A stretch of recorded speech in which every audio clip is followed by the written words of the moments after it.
Healthcare is a calling. You hear that a lot, especially with the physicians. But you also have to take into consideration that it is a business.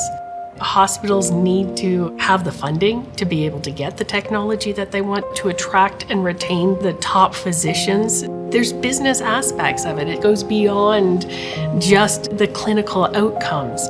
The behind the scenes, the operational stuff, it isn't the sexy part of the business. But at the same time, it's foundational.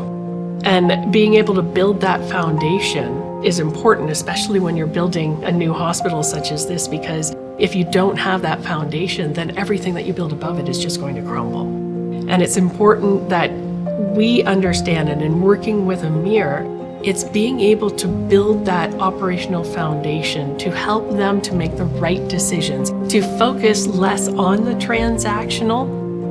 I think when we say the interpretation of that would be, as organizations that deliver care, we need to bring in the same level of due diligence and rigor that a business would bring into their operations to ensure that we can bring value to our patients and to our customers.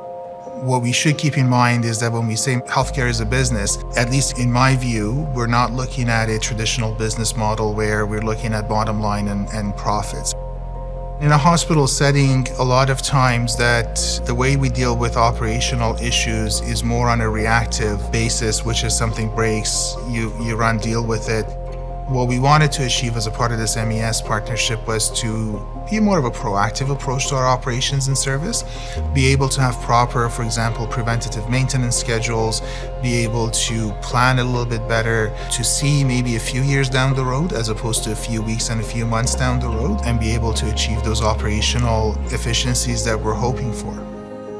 Operational intelligence is such a broad term, but by the same token, it is that piece of the puzzle that brings predictability into the mix. And trying to understand what is coming your way from an operational perspective is always far more valuable than walking into something and trying to deal with what's in front of you. And I think operational intelligence allows the people who are trying to manage the organization or provide care at the front lines to sort of know what's coming over the next little while, be it a couple of hours, be it a week, be it a month, and be able to plan for that.